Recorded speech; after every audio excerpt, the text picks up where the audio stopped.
ஏதாவது போயிட்டு வந்துட்டு இருக்காரா? ஏதாவது கிடைக்குமா சான்ஸ்? தெரியலடா. இன்னைக்கு நாளைக்கு போயிருக்கு. என்ன பண்றதுன்னு எனக்கு புரியல. 5 ஆயிடுச்சு. இருக்கிற ப்ரெஷர் ஸ்டார்ட் ஆயிடும். அது எனக்கு 27ஆம் தேதியில இருந்தே இருக்கு. என்ன பண்றது?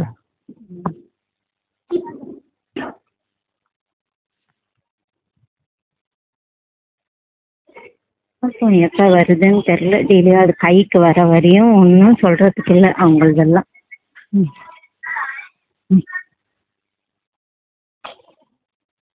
பட் ஆனா நான் ஆனா தெளிவா தான் இருந்தேன். நான் உங்ககிட்ட சொன்னேன் இல்ல, இந்த மாதிரி எல்லாம் இஷ்யூஸ் வரும். நான் ஃபர்ஸ்டே கணக்கு போட்டு தான் கேட்டேன் நான் உங்ககிட்ட.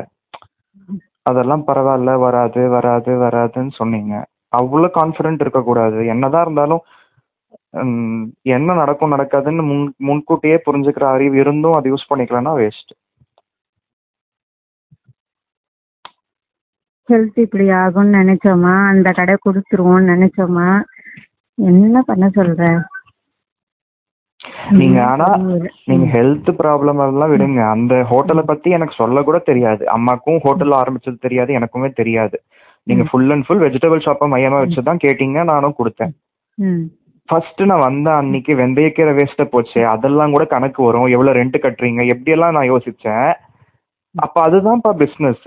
எல்லா வெஜிடபிள் ஷாப்லயும் அந்த லாஸ் இருக்கும் ஹரி. சுத்தமா கீரை எல்லாம் நின்று போச்சுன்னா அடுத்த நாள் சேல் பண்ணதான் முடியாது. பார்த்து குவான்டிட்டி ஒரு நாள் 1/2 காலி ஆயிடும், ஒரு நாள் அன்னைக்கு ஃபுல்லா இருக்கும். அதெல்லாம் டிசைட் பண்ண முடியாது. எடுத்துட்டு வராத அன்னைக்கு அப்ப அந்த கஸ்டமர் வந்து கேட்கும் போது இல்லைன்னு சொல்ல முடியாதுல்ல.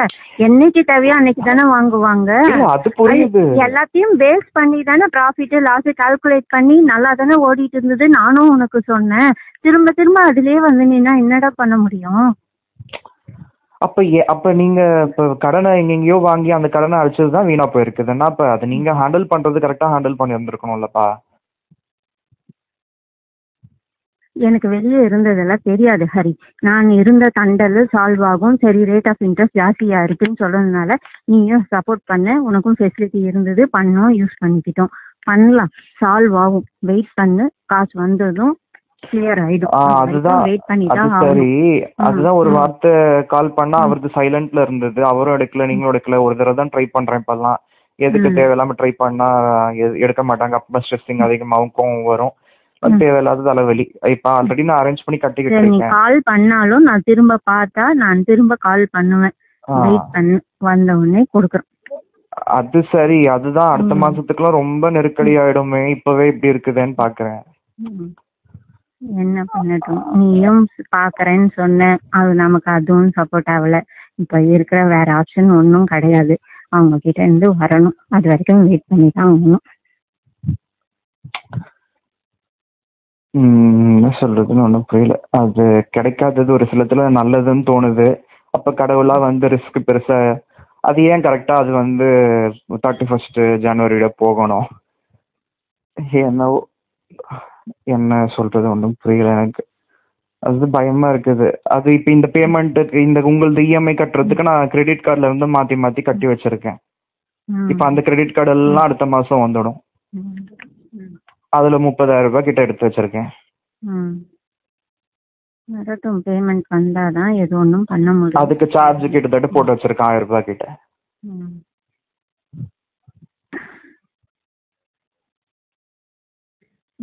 எனக்கு எந்த வழியும் தெரியலப்பா. நீங்க எதனா வழி தெரிஞ்சா சொல்லு, என்ன பண்ணலாம் சொல்லு.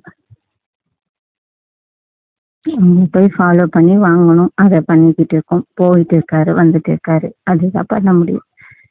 இப்படி இல்லாம அப்படி இல்லாம லாக்கைய உட்காந்துட்டு இருக்கோம்.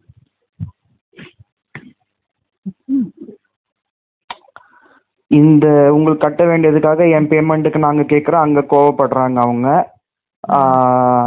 கரெக்டா தான் இத்தனை நாள் கொடுத்துட்டு இருந்தோம் அப்படின்னு சொல்லிட்டு எப்ப கொடுக்குறேன் எப்ப கொடுக்க மாட்டேன்லாம் சொல்ல மாட்டேங்கிறாங்க. இதனால உங்ககிட்ட ரொம்ப தலைவலியா இருக்குது. ஒவ்வொரு தடவையும் ஃபாலோ பண்ணிக்கிட்டே இருக்கீங்க, டிஸ்டர்ப் பண்ணிக்கிட்டே இருக்கீங்கன்னா காசு கஷ்டப்படுறதுக்கு அந்த ஒரு இது கூட அனுப்ப மாட்டாங்க. அவங்க கிட்ட நிதானமா சொல்லு, எத்தனாம் தேதிக்குள்ள நீங்க தரீங்கன்னு சொல்லிடுங்க. அது வரைக்கும் வரலன்னா நான் ஃபோன் பண்ணுவேன். நீங்க ஃபர்ஸ்ட்ல எல்லாம் 31 கொடுத்துட்டு இருந்தீங்கல்ல, அதை வச்சுதாங்க நான் கேட்கறேன். அப்படி பாலிஷ்டா சொல்லு. இப்போ 31st எல்லாம் கொடுத்தது இல்ல, 1ஆம் தேதி 2ஆம் தேதி மேக்ஸிமம் 3 நாளுக்குள்ள கொடுத்துட்டு இருந்தாங்க. அதுதான் சொல்லு. 1ஆம் தேதியோ 2ஆம் தேதியோ வந்துட்டு இருந்தது இல்லைங்களா? அதை வச்சு நான் எனக்கு சில நீ உனக்கு கமிட்மெண்ட்ஸ் இருக்கு அப்படிதான் சொல்லணும். நான் இன்னொருத்தருக்காக நான் கட்டணும் அப்படி எல்லாம் பேசினா அவங்களும் இரிட்டேட் ஆடுவாங்க. ஜென்ரலா என்னோட கமிட்மெண்ட்ஸ்க்கு நான் கட்டிக்கணும், எனக்கு பில்ஸ் எல்லாம் வந்துருங்க, அதுக்காக தான் நான் கேட்குறேன். நீங்க என்ன ஆல்டர்னேட்டிவ் இல்லை 1 டே டிலே ஆகும்னா நான் அவங்களுக்கு டைம் சொல்லுவேன் அப்படி சொல்லு. அப்ப அவங்களும் புரிஞ்சுப்பாங்க. எனக்கு எப்படி இருந்தாலும் எனக்கு 5th வேணும் சார், அதனால தான் கேட்குறேன் சார் அப்படி சொல்லு.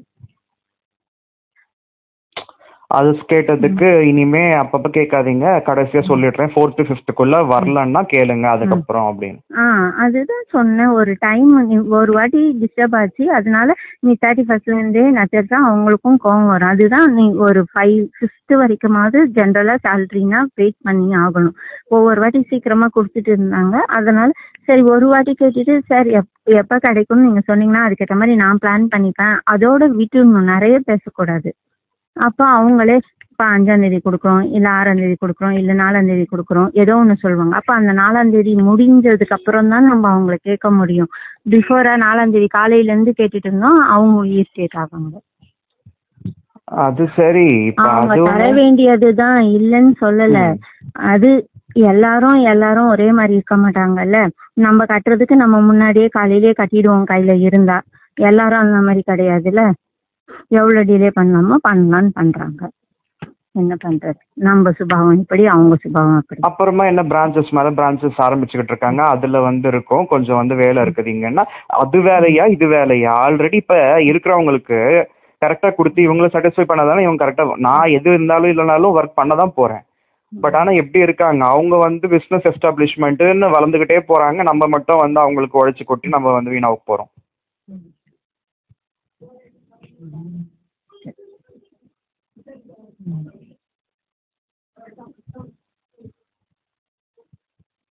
சரி பாப்போம். அதுதான் அவங்களையும் நெருக்கடி கொடுக்க முடியல. எனக்கு இவ்வளவு ப்ரெஷரா இருக்குது. இப்போ இந்த லோன் தலைவலி இல்லைன்னா அது வேணான்னா கூட நான் எப்படியும் சஸ்டெயின் ஆடுவேன். ஏதாவது ஜஸ்ட் ஒரு 1 month 2 month ரிலாக்ஸ் ஆயிட்டுனா அடுத்தது எங்கன்னு கூட நான் ஏதாவது பண்ணலாம்.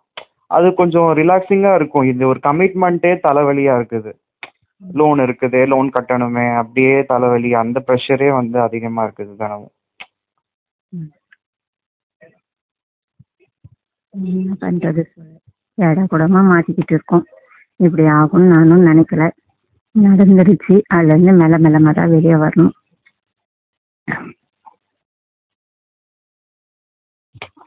என்ன சொல்றதுன்னு தெரியல. நான் உங்களுக்கு ஃபர்ஸ்டே புரிய வச்சேன் அது பிரச்சனை தான் ஆகும்னு. என்ன சொல்றது, நீங்க கான்ஃபிடென்ட்டா இருந்துட்டு இப்ப அவர் சும்மா சுத்திட்டு வர்றாரு. தினமும் எவ்வளவு செலவாகுது. அந்த செலவு அங்க செலவு பண்ணி சுத்தி ஏதாவது பிரயோஜனம் இருக்குதுன்னா ஒன்றும் இல்லை. உங்களுக்கு என்ன தெரியும், அவர் போறாரு, அவரு கடன் கேட்கவும் தானே போறாரு, மறுபடியும் கடன் வாங்குறதுலயும் தானே இருக்காரு. அவரு கொடுத்த இடத்துல வாங்குறது கஷ்டமா இருக்குதுன்னு சொல்லிட்டு கடன் வாங்க பாக்குறாரு மறுபடியும். என்ன பண்ணலாம் சொல்லு. இப்ப கடன் நடத்தணும்ல, இப்படியே வாடகை போய்கிட்டே இருக்கு. அங்கேயும் வாடகை, வீட்டு வாடகை, இதெல்லாம் கொடுக்கணும்ல. இந்த கமிட்மெண்ட்ஸ் தான் இருக்குல்ல. எதுவும் இல்லைன்னா பரவாயில்ல, எல்லாம் ஓனா இருந்தா பிரச்சனை இல்லை. இது வரும்போது நம்ம சஸ்டெயின் பண்ணிக்கலான்னு போகலாம். இப்போ இது உனக்கும் கொடுக்கணும், எங்களால நீ டிஸ்டர்ப் ஆகிற, எல்லாமே பார்க்கணும்ல. ஏதோ ஒரு ஆப்ஷன், இது அது வர வரைக்கும் டிலே ஆகுதுன்னும் போது இன்னொரு ஆப்ஷன் பார்த்து தானே ஆகணும். இதுவும் பார்த்துட்டு அதுவும் தானே பார்த்துட்டு இருக்காங்க. இது அவங்க கொடுக்கும்போது கொடுக்கட்டும்னு அவங்கள போய் ஃபாலோ பண்ணாமையா இருக்கும். அதுவும் பார்த்துட்டு தானே இருக்காரு. என்ன செய்யலாம், கொடுத்த இடத்துல அப்படி இருக்கு. நல்லவங்க நினைச்சு கொடுத்துட்டு இப்ப மாட்டிக்கிட்டு முழிக்கிறாரு. நமக்கு வர வேண்டியதெல்லாம் வரமாட்டேங்குது. நம்ம கொடுக்க வேண்டிய இடத்துல நமக்கு இல்ல. நான் கேக்குறேன், இப்ப என்கிட்ட லோன் வாங்கினது இதெல்லாம் வரும்னு நினைச்சு மனசுல வச்ச வாங்குனீங்க? இல்ல பிசினஸ்ல ரன் பண்ணி எடுத்துடலாம்னு சொல்லி தானே நீங்க சொல்றீங்க. ஆனா அது நடக்கல இல்ல. இப்ப நடக்காததுனால இவங்க எப்போ கொடுத்ததெல்லாம் ஞாபகம் போறாரு. எல்லாமே ப்ரூஃப் வச்சுட்டு கேட்கறப்பவே மக்கள் பண்ணுவானுங்க, கொடுக்க மனசு வராது. ஒரு வேலை பார்த்ததுக்கு அங்க கொடுக்கறதுக்கு எவ்வளவு நோகுது பாருங்க. அப்ப எந்த இதுல இவர் போறாரு வராரு. எனக்கு தெரிஞ்சு இவர் போயிட்டு வந்தது, அவங்க போயிட்டு அங்க ஒரு கூலி ஆள் மிச்சமாகுது போல. இவர் போயிட்டு அவங்க இது கடையில நின்று வேலை பார்த்துட்டு வராரா என்னன்னு தெரியும். அது யார் சொல்றதையும் நம்பணும், அதுதான் பண்ண முடியும். நம்ம போய் ஆராய்ஞ்சு பார்க்குற அளவுக்கு ரிஷி மூலம் நதி மூலம்லாம் பார்க்க முடியாது. இல்லை கூட நானும் போக முடியாது. அவர் எங்கெங்கே போகிறாரு அதுக்கெல்லாம் சொல்கிறத நம்பி தான் ஆகணும். ஃபாலோ பண்ணுறேன்னு சொன்னால் சரி போயிட்டு வராங்க. ஏதோ நீ இன்னைக்கு இல்லை நாளைக்காவது நடக்குமா, அதுதான் நீ போனியா இல்லையா, அங்கே தான் போனியா, அதுக்கு என்ன ப்ரூஃப் இருக்குதுன்னு நான் சண்டை போட்டால் இருக்கிற பிரச்சனையும் இன்னும் பெருசு தான் ஆகும். என்ன சொல்யூஷன் இதுக்கு? சண்டை போடுறதுனால இது சால்வ் ஆயிடுமா? அடிச்சுக்கிட்டாலோ திட்டிக்கிட்டாலோ இந்த பிரச்சனை இன்னைக்கே தீர்ந்துடும். இல்லை செத்து போயிட்டா இன்னைக்கு தீர்ந்துருமா? செத்துடலாம். ஆகாதுல்ல, சொல்யூஷன் தேடணும்ல. நாங்கள் மட்டும்னா பரவாயில்ல, எங்களால் நீயும் சஃபர் ஆகுறல்ல, எல்லாமே தானே பார்க்கணும். எனக்கு என்ன சொல்றதுன்னு ஒன்றும் புரியல. கஷ்டமா தான் இருக்குது. என்ன ஒன்றும் புரியல எனக்கு. ரிலாக்ஸாக இரு, வரணும், கடவுளை ப்ரே பண்ணிக்கோ. சீக்கிரமா அவங்க ரீஓப்பன் பண்ணணும் ஷாப்பை. நானும் அதுதான் ப்ரே பண்ணிக்கிறேன். கடவுள் வழிகாட்டுவார். யாரையும் எதுவும் துரோகம் பண்ணல, செய்வாங்க. அந்த நம்பிக்கையில தான் ஓடிக்கிட்டு இருக்கு. அவனுக்கு ஃபீஸ் கட்டாம இருக்கீங்க, அப்புறம் வாடகை கட்டாம இருக்கீங்க, எல்லாமே பெண்டிங்ல தான் இருக்குது. என்ன சொல்யூஷன்? உன்கிட்ட ஏதாவது சொல்யூஷன் இருக்கா சொல்லு. என்கிட்ட எந்த சொல்யூஷனும் இல்லை. அவங்க கிட்ட இருந்து வந்தாதான். வேற எங்கேயும் கேட்குற நிலைமையும் இல்லை, வாங்குற நிலைமையும் இல்லை. முதல் கடை ரன்னிங்ல இருந்தாலாவது தண்டல்காரங்க கிட்டயாவது கேட்கலாம். இன்னைக்கு இல்லை நாளைக்காவது ஒரு வாரம் கழிச்சு தரோன்னு அப்படியாவது கொடுப்பாங்க. அதுவும் இல்லாம இருக்கு. இப்போ போய் ஒரு அவங்கக்கிட்டே வாங்கணுன்னா கூட ஒரு மாசமாவது ரன் பண்ணாதான் சரி கடை இருக்குன்னு ஒரு நம்பிக்கையோட கொடுப்பாங்க. அது ரன்னிங்கை பொறுத்து தான். பேடிஎம் லோனாச்சும் ஏதாச்சும் கூட ஒரு 3 months ரெகுலரைஸ் ஆச்சுன்னா ஏதோ ஒன்று கிடைக்கும். அதுக்கு என்ன வழின்னு தெரியல எனக்கு இப்போ. அதுதான் சரி, நீயும் இருக்கணும்னே பாரு பண்ண, நீயும் சரி ட்ரை பண்ண, அதுக்கும் வழி தெரியல என்ன பண்றது. நீயும் கொஞ்சம் ஃப்ரீயாக, நாங்களும் ஃப்ரீயாகும்னு நினைச்சோம். என்ன பண்ணலாம் சொல்லு. வேற என்ன சோர்ஸ் இருக்கு? நீயும் உன்னால முடிஞ்ச அளவுக்கு நீயும் ஹெல்ப் பண்ணிட்ட. வேற என்ன பண்ண முடியும்? இங்கிருந்து வந்தாதான் எதுவும் பண்ண முடியும். வர வரைக்கும் ஒன்று வெயிட் பண்ணும். இல்லை நம்மளால அரேஞ்ச் பண்ண முடியுமா ஆல்டர்னேட் பண்ணிட்டு நமக்கு இது வரும்போது அதுக்கு மாற்றிக்கணும். அதுதான் சரின்ட்டு உன்னையும் நாங்கள் கேட்டோம். உனக்கு வந்துச்சுன்னா அதை அந்த அமௌண்ட் அப்படியே கொடுத்துட்டா கூட நீ மாற்றிப்பன்னு சொல்லி கேட்டோம்.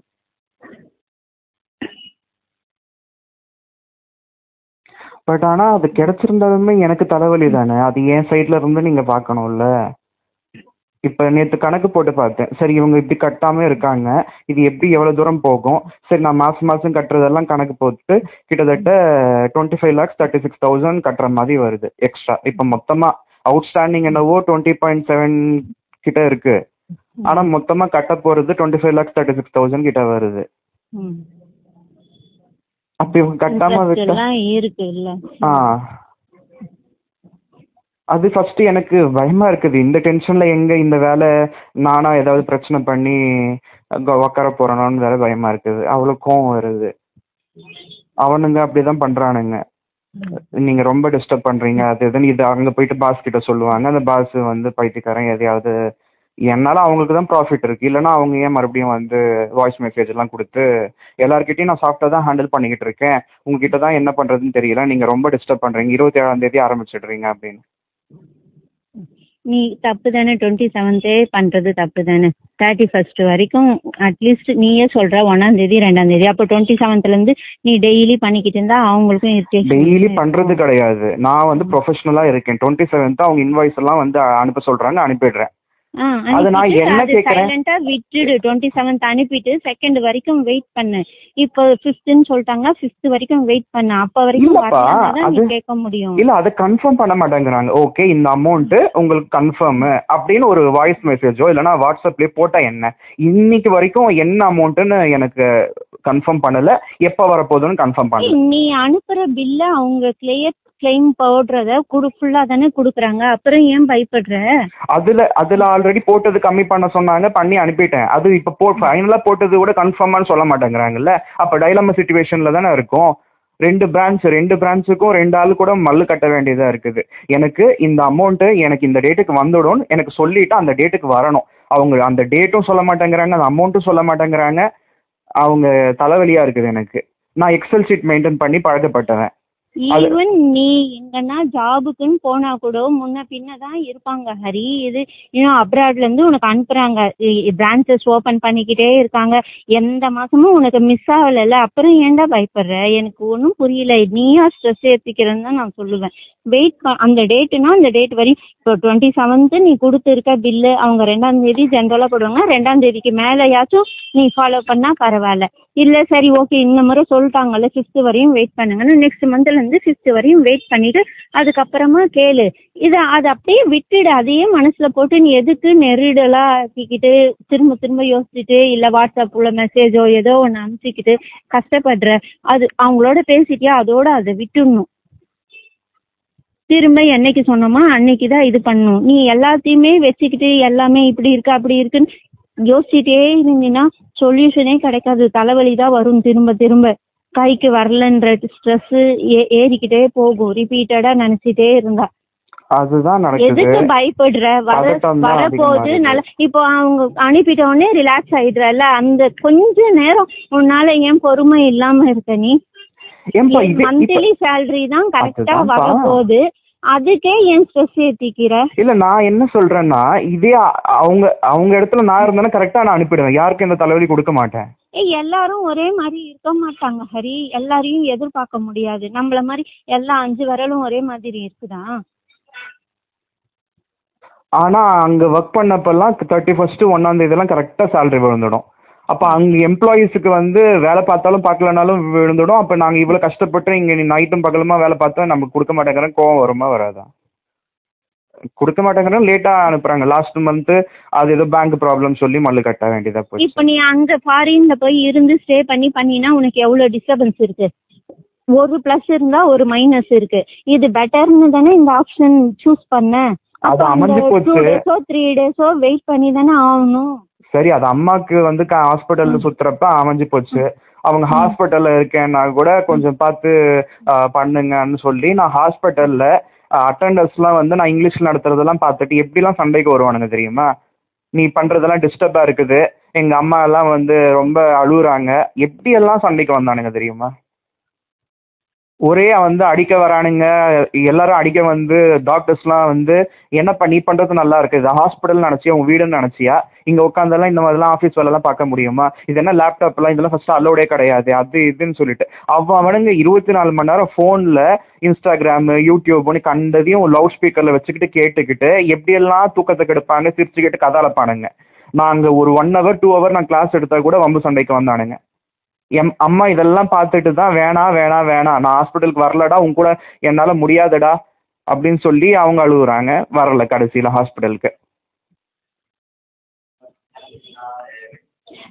எல்லாத்தையும் யோசிச்சுட்டே இருந்தா எதுக்குமே சொல்யூஷன் கிடையாது. இப்போ அவங்க திரும்ப வரப்போறாங்களா, என்ன வரப்போகுது, ஒன்றும் பண்ண முடியாது. திரும்ப யோசிச்சுட்டே இருந்தா எல்லாம் சுற்றி இப்படி தான் இருக்கும். இதையெல்லாம் கடந்து வாழ்ந்து தான் ஆகணும்,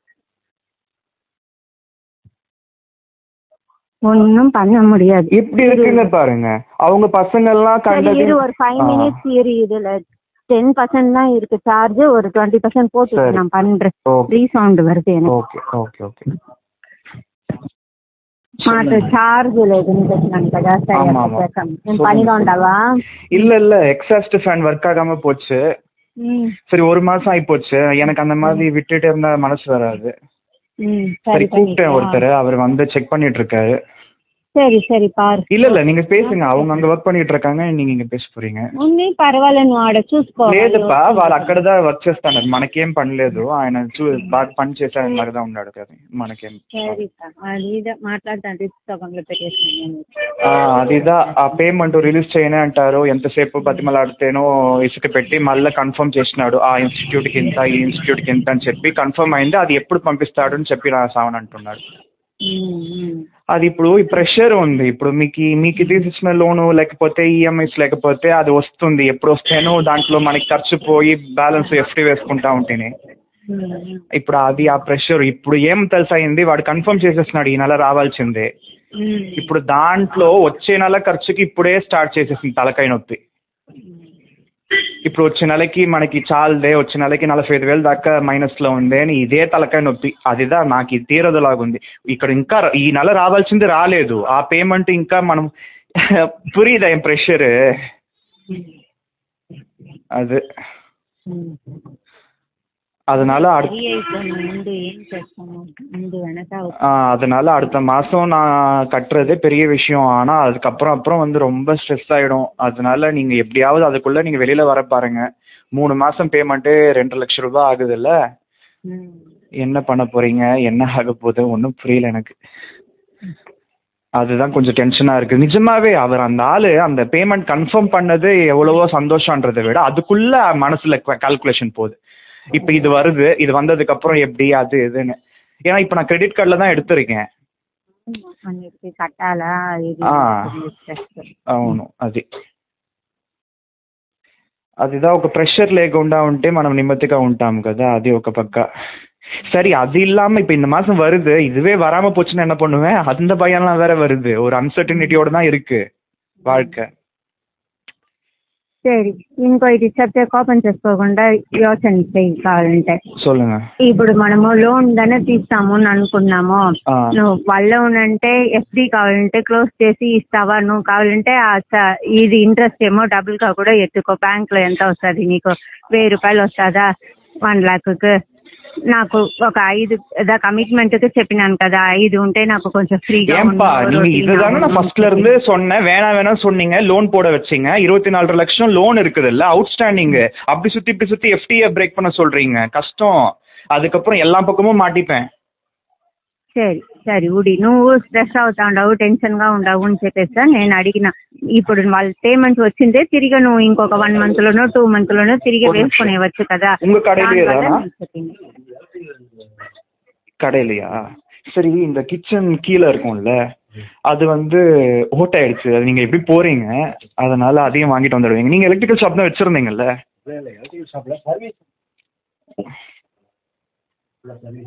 இது இங்கே கீழே தண்ணி ஒழுவிக்கிட்டே இருக்குது.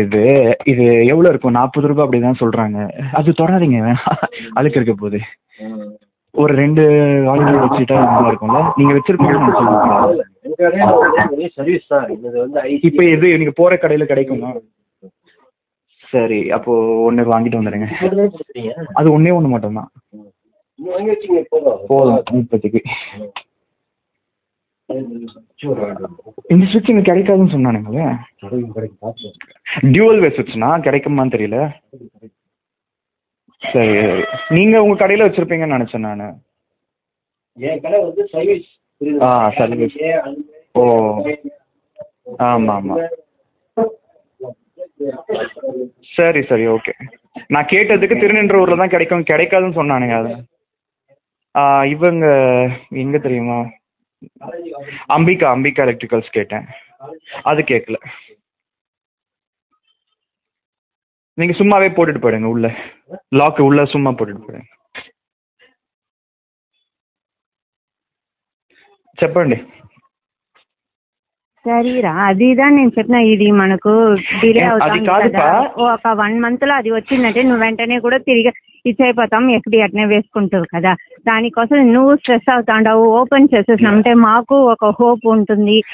அது எப்படிப்பா அவுட்ஸ்டாண்டிங் 21 இருக்குது. நான் எஃப்டி க்ளோஸ் பண்ணி அதில் க்ளோஸ் பண்ண சந்தோஷம் இருக்கும். நான் இப்போ அதையும் நான் உங்களுக்கு க்ளோஸ் பண்ணி நான் உங்களுக்கு கொடுத்தேன்னா அது ப்ரெஷர் ஆகிடும். உங்களுக்கு இன்னும் ப்ரெஷர் தான் அதிகமாகும் எனக்கு. நீங்கள் உங்கள் சைடில் நீங்கள் பார்க்குறீங்க, அது வந்து நீங்கள் யோசிக்கணும்ல. அவுட்ஸ்டாண்டிங் 21 இருக்குல்லப்பா, அதுக்கே நான் வந்து 35,000 ரூபாய் ப்ரீ க்ளோசர் சார்ஜஸ் கேட்பான். என்கிட்ட அவ்வளோ எஃப்டி இல்லை, அது உங்களுக்கும் தெரியும். அப்போ வந்து நம்ம దానికి చెప్పలేరా వీళ్ళు ఈ రోజు రేపు డిలే అవుతుంది. మాక్సిమం ఇంకొక 1 మంత్ అడ్వకేట్ను చెప్పినారు కదా, వాళ్ళు వచ్చి ఇచ్చేటప్పటికి నువ్వు అట్నే వేసుకోవచ్చు కదా. ఇప్పుడు ఈ టైం బీయింగ్ నీకు స్ట్రెస్ లేకుండా ఉన్ను, నాకు ఓపెన్ చేస్తున్నాను, దానికోసం చెప్పినాను. నువ్వు ఏం దోవా అని అనిన దానికి నేను యోచనగా చెప్పినాను. ఇది వழிని నేను చెప్పలేదు. ఇట్లా வேணா ஆல்டர்னேட்டிவ் చేసుకుంటామా అనేసి தான் నేను அடிக்கிறேன். இல்லை வேணாம், அது சரிப்பட்டு வராது. ஒன்று நான் அது வந்து நீங்கள் இதுக்கப்புறம் எனக்கு வேறு வழியே இல்லைன்னா நான் என்ன பண்ணுறதுன்னு தெரியல. அந்த மாதிரி நேரத்தில் அதில் தான் எடுத்து ஆகணும். இப்போ இவர் போயிருக்காரு ஏதோ ஸ்பேர் பார்ட்ஸ் வாங்குறதுக்கு. என் அக்கௌண்ட்டில் 90 ரூபாய் இருக்குது, இன்னொரு அக்கௌண்ட்டில் 100 ரூபாய் இருக்குது. கையில் காசும் அவனுங்க அனுப்பலை. இவரை நான் கூப்பிட்டுட்டேன். நான் இப்போ எப்படி ஹேண்டில் பண்ண போகிறேன்னு தெரியல. இவரை ப்ரெஷர், இவ்வளோ ஸ்ட்ரெஸ் தேவையா? நீங்கள் என்னடான்னு இன்னும் என்ன ஸ்ட்ரெஸ் ஆக்குறீங்க? எஃப்டி பிரேக் பண்ணி கொடுடா, பார்த்துக்கலாம், வந்துடும். வரலன்னா என்ன பண்ணுவேன்? அதுதான் என் கேள்வி. ஃபர்ஸ்ட்ல இருந்து நீங்கள் அதை எதிரே பார்க்காதீங்க. அந்த லேண்டையே மறந்துட்டு உங்கள் வேலையை பாருங்கன்னா நான் எப்போவோ சொன்னேன். ஐயப்பன் தாங்கல்ல வச்சிருந்தப்ப நான் எவ்வளோ தூரம் தெரியுமா அந்த ஃப்ளாட் எல்லாம் பார்க்க போனார். சும்மா பார்க்கறது எதுக்குன்னா, நீங்கள் ஏதாவது ஒன்று பார்த்து முடியுங்க, நல்லா இருக்குது இல்லை ஃப்ளாட்டு, பக்கத்துலேயே வந்து நிறைய காலேஜஸ் இருக்குது, எல்லா விதத்துலையுமே பெனிஃபிட்டு. எவ்வளோ சொன்னேன். சும்மா போகிறது பார்க்கறது. என்ன 2 தடவை நானும் போயிருக்கேன் அவர் கூட. அந்த ஃப்ளாட் எதுக்கு பார்த்தாருன்னு தெரியல. அங்கே ஐயர் யாரோ ஒருத்தர் இருந்தார். அந்த ஐயர் கூட்டிகிட்டு போய் காமிச்சாரு. அந்த ஐயருக்கெல்லாம் 500 1000 தூக்கி கொடுக்குறாரு. எதுக்கு கொடுத்தாருன்னு தெரியல. என்ன இப்படி இருந்தால் எப்படி இருக்க முடியும் சொல்லுங்க. இப்போ நேற்று பேசுகிறப்ப யாரோ சொன்னாங்கன்னாரு. பூந்தமல்லியில் இருந்தப்பவே சொன்னாங்களாம். அவர் வேற யாரோ சொல்லியிருப்பாங்க போல. நான் ஐயப்பன் தாங்கல்ல இருந்தப்ப 2 டைம்ஸ் நான் வந்து அவர் கூட போயிருக்கேன் அந்த மாதிரி ஃப்ளாட் பார்க்கறதுக்கு. அப்போ வாங்க வேணான்னு நினைக்கிறவங்க, செட்டில் ஆகக்கூடாதுன்னு நினைக்கிறவங்க எதுக்கு அப்போ போய் பார்க்கணும்? வேற எதுக்கு பார்த்தாருன்னு தெரியல. ஏதாவது டிம்பருக்காக ஏதாவது பார்த்தாரா எனக்கு தெரியல. நான் அப்போவே சொன்னேன், உங்களுக்கு தான் வந்து செட்டில்மெண்ட் ஆகுதுன்னு சொல்கிறாங்கல்ல, எதையாவது வந்து வாங்கி போடுங்க, அசட்டாக இருந்துச்சுன்னா கூட பிரச்சனை இல்லைன்னு எவ்வளோ சொன்னேன். சரிப்பா, சரி பாரு, நீ வேலையை பார்ப்போம். அவர் தான் போயிட்டார். இப்போ வேலை கூட ஒன்றும் இல்லை. என்ன இப்போ இவருக்கு எவ்வளோ காசு செலவாக போகுதுன்னு தெரியல. மறுபடியும் நான் அந்த அமேசான் பேல கிரெடிட் கார்டில் இருந்து தான் அனுப்பி தொலையணும். இதெல்லாமே சார்ஜஸ்ஸு. அவன் 1000 ரூபாய் அனுப்புனா கூட அதில் 24 ரூபா. 1000 ரூபான்னா எவ்வளோ வருது? 2.36% 24 ரூபாய் சார்ஜ் பிடிக்கிறான். நீ ஏதாவது இதில் போட்டு ட்ரா பண்ணி வச்சுக்கோ, கடையில் ஸ்கேன் பண்ணி ஒரு 2000 அப்படி கையில் வச்சுக்கோ. அது சரி, பார்ப்போம் இவங்க என்ன காசு எப்போ அனுப்புகிறாங்கன்னு பார்க்குறேன். அதுதான் சொல்கிறேன், அந்த காசு வரதுக்கு முன்னாடி நான் அதுக்குள்ளே போட்டுட்டேன். எக்ஸலில் போட்டுட்டு கால்குலேட் போட்டுட்டு அடுத்த மாதத்துக்கு 43,000 ரூபாய் இடிக்குது அப்படின்னு பயம் இருக்குது. அதுதான் ஒரு இது. இப்போ நம்ம வந்து பார்த்தீங்கன்னா, இப்போ நம்ம ஏதாவது பண்ணுறோன்னா சரி ஓகே எஃப்டி போட்டிருக்கோம், நமக்கு நிம்மதியாக இருக்குது, நிறைவாக இருக்குன்னா அது ஒரு சந்தோஷத்தை கொடுக்கும். இது வந்து ஸ்ட்ரெஸ்ஸை கொடுக்குது. அது புரிஞ்சுக்கவே மாட்டேங்கிறீங்க. அது நீங்கள் உங்களோட நெருக்கடியை வந்து சொல்கிறீங்க. பட் என்னுடைய நெருக்கடியை வந்து நான் இப்படியெல்லாம் நான் இருக்கிறவனே கிடையாது. நான்லாம் கிரெடிட் கார்டு இதெல்லாம் பில்லு 12ஆம் தேதி ஜென்ரேட் ஆச்சுன்னா 14ஆம் தேதியே கட்டிடுவேன். ஆனால் அது 1ஆம் தேதி வரையும் டைம் இருக்கும். சரி, என்ன பண்ணுறது, சுச்சுவேஷன் இருக்கு. சரி பார்க்க ஒரு சீக்கிரம் அவங்கக்கிட்ட இருந்து பேமெண்ட் வருதோ ரிலீஃப். இப்போ புரியுதா? நீங்கள் ஃபோன் எடுக்காமல் என்னை வந்து இக்னோர் பண்ணது தான் எனக்கு கோவம் வரும். நீங்கள் வந்து சொல்லிட்டீங்க, நான் என் தலையை வந்து அடமான வச்சு நான் எப்படியோ பெரட்டி கூட நான் கட்டிக்கிட்டு இருக்கேன். அது நீங்கள் அதை அப்படி கூட அவாய்ட் பண்ணி ஸ்ட்ரெஸ் கொடுக்குறாங்களேன்னு தான் எனக்கு கோவம் வரும். இப்போ அப்படி சுற்றி இவ்வளோ நேரம் ஒரு 4-5 நாளாக அளவிட்டு இன்னைக்கு வந்து ஒரு கன்க்ளூஷன் வராங்கல்ல. அப்போ பாஸ் வந்து கூலாக இருக்கார். அவர் மறுபடியும் பிரான்ச்சஸ் லண்டன் வரையும் போயிட்டார். அவர் தான் எவ்வளோ ப்ராஃபிட் இருந்தால் அவ்வளோ தூரம் போவார். அது பத்தாவது நீங்கள் பிரான்ச்சஸ் ஆரம்பிக்கிறாராம். என்ன சொல்கிறது ஒன்றும் புரியல. எனக்கு ஏர்ன் பண்ணுறதுக்கு வழி தெரிஞ்சிருக்கு, டெவலப் பண்ணிட்டு போகிறாங்க. அவங்களுக்கு அதை மேனேஜ் பண்ணுறதுக்கோ இல்லை அது ஒரு ஆஃபீஸ் மாதிரி மெயின்டைன் பண்ணுறதுக்கோ இன்வெஸ்ட் பண்ணிக்கிட்டு இருக்காங்க. இல்லை, அவர் அந்த அளவுக்கு டேலண்ட்டு கிடையாது. பார்த்தாலே கண்டுபிடிச்சிடலாம் யார் எப்படின்னு. சரி, அவருக்கு அதிர்ஷ்டம் இருக்கு. அதிர்ஷ்டம் இருக்குன்றதை விட அவருக்கு வந்து 1 ரூபாய் மற்றவங்களுக்காக கூட கொடுப்பாரு. எனக்கு மட்டும் கொடுக்கறதுக்கு அவருக்கு அப்படி மேலையும் கீழையும் பார்ப்பாரு. எனக்குன்னு அவர் ஒரு தடவை கூட ஒன்று கூட எக்ஸ்ட்ராவாக எனக்கு எதுவுமே பெனிஃபிட் கொடுத்ததில்ல. அந்த அளவுக்கு வந்து கஞ்சமா. அது எல்லார்கிட்டையும் அப்படிதான் இருப்பாரா இல்லை எனக்கு அப்படி இருந்தாரான்னு தெரியல. ஒரு தடவை நைட்டு வந்து கூட்டிகிட்டு போனார் அந்த துபாய் பிரான்ச்சுக்கு. அப்போ வந்து காசு கொடுத்துட்டு நீ வெளியில் சாப்பிட்டுக்கோன்னு சொல்லிட்டு வந்தார். அப்போ என்ன நினச்சான்னு தெரியல, whatever you want you just bye from ஹியர்னு சொல்லிட்டு அங்கே ஏதோ அந்த இதில் சீஸ் பர்கரோ அது ஏதோ அந்த இது பிரெட்டில் சீஸ் வெஜ்ஜு அது ஏதோ இருக்கும். அதுதான் கேட்டேன். அது மேலேயும் கீழே பார்க்குற ரேட்டெல்லாம் பார்க்குறாரு. அப்போ ஒரு இப்போ வந்து ஒரு கார்பரேட் பேட்சை ட்ரெயின் பண்ணுற ட்ரைனர் கூட்டிகிட்டு போகிறோம். அவர் கேட்கறத வாங்கி கொடுக்கறதுக்கு முன்னாடி ரேட் எல்லாம் கூட பார்க்குறான் அந்த ஆளுக்கு. அந்த 17 திராம் 15 திராம்லாம் ஒன்றுமே கிடையாது. 300 ரூபாய் 400 ரூபாய்க்கெல்லாம் கூட பார்க்குறான் அந்த ஆள். அதுக்கப்புறம் காரில் உட்காந்து சாப்பிட்டுட்டு இருந்தப்ப அவரும் அந்த இதில் வந்து கையை விட்டு ஃப்ரெஞ்ச் ஃப்ரைஸ்லாம் எடுத்து சாப்பிட்றாரு. நமக்கு வாங்கி கொடுத்துட்டு அதில் அவங்க எடுத்து சாப்பிட்றாங்க. எப்படியாப்பட்டவங்களா இருப்பாங்க. அது பத்தாதுன்னு அவங்க சொந்த கதை சோக கதையெல்லாம் ஷேர் பண்ணிக்கிட்டு வந்தார். இது என்ன இவங்கெல்லாம் வந்து நம்மளை ரொம்ப ஃப்ரெண்ட்லியாக ட்ரீட் பண்ணுறாங்களா? அப்போ நம்ம இடம் கொடுத்துட்றோமா எல்லாருக்கும்? ஒரு கேள்வி வரும். அவர் பெரிய பாஸு, எல்லா கதையும் சொல்லி அந்த டிரைவிங் முழுக்க எல்லாத்தையும் பேசிக்கிட்டே வந்தார்.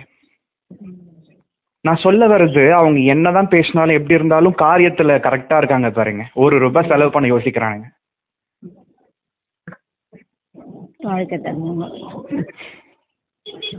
அவங்க அப்பா மிலிட்ரியில இருந்துட்டு வந்தவரா 20 சென்ட் நிலத்தை கொடுத்தாராம். அது ஏதோ அதுல அவ்வளவு பெரிய பேலஸ் கட்டியிருக்காரு. அதை கட்டுறதுக்கு 50 லட்சம் ஆச்சாம். அவர் அங்க துபாய் போயிட்டு பேங்க்ல ஏதோ எம்ப்ளாயியா இருந்தப்பவே அவர் ஃபர்ஸ்ட் 2 வருஷத்துலயே ₹50 லட்சம் லோனை நான் தீர்த்துட்டேன். அதுக்கப்புறம் பிசினஸ்ல நான் நுழைஞ்சேன். நானே பிசினஸ்ல சாதிச்சிருக்கேன், நீ ஏன் பிசினஸ் செய்யக்கூடாதுன்னு கேட்டாரு தெரியுமா அவர் என்கிட்ட கேள்வி. அவர் என்னை விட 10 வயசு பெரியவர். அவருக்கு 42 வயசா 45 வயசான்னு தெரியல. எனக்கு 33 வயசு ஆகுது. அப்ப அவரு என்னை பார்த்து அந்த கேள்வியை கேட்டார். நிறைய பேர் என்கிட்ட சொல்லியிருக்காங்க, see you have a huge talent, why don't you start a business, you might be having a good future அப்படிலாம் சொன்னாங்க. நான் என்ன சொன்னேன், எல்லாம் பண்ணலாம், பிசினஸ்ல இப்படியும் நடக்கலாம் அப்படியும் நடக்கலாம். அப்போ அந்த ஸ்ட்ரெஸ் எல்லாம் உன்னால இந்த மந்த்லி salary ஒரு நாள் உன்னால மேனேஜ் பண்ண முடியல. நீ 4 பேரோ 10 பேரையோ வச்சுன்னு எல்லாரையும் ஹேண்டில் பண்ணி ஒவ்வொருத்தன் ஒவ்வொரு மாதிரி பிஹேவ் பண்ணுவான்.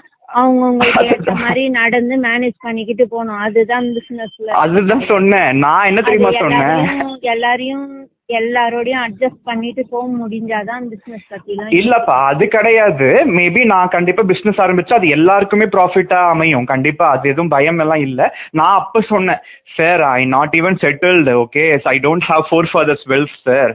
Like if I am having that kind of foundation I can start my business of course. Because like if I want to take my own risk, I need to have that much backup. I don't have backup, sir. That is the reason. And I am not a kind of person, I never thought like I want to start any business. For me like this is comfort. அவர் எல்லாத்தையும் study பண்ணி வச்சிருக்காரு தெரியுமா. அதுக்கப்புறம் தான் கடைசியில் அம்மாக்கு இந்த மாதிரி கீழே முட்டி ஏதோ விழுந்து அதுக்கப்புறம் தானே கேன்சர் தெரிய அப்படியெல்லாம். அந்த டைம்ல உனக்கு நான் 3000 தான் சேலரி கொடுப்பேன், துபாய்க்கு நான் மாற்றுவேன்.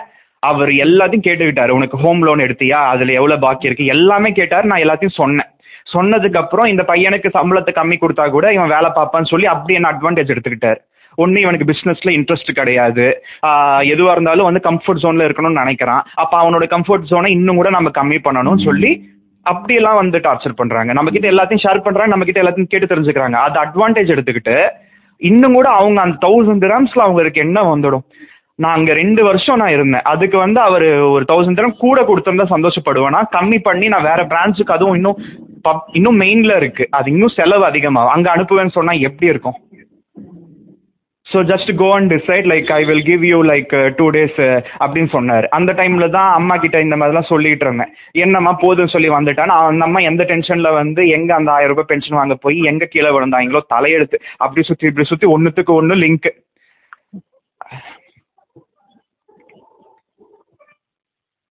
என்ன பண்றது ஒன்றும் புரியல. முடிஞ்சு போச்சு, முடிஞ்சதை பத்தி பேசுறதுனால ஒன்றும் இல்லை. சரிப்பா, சரி ஓகே.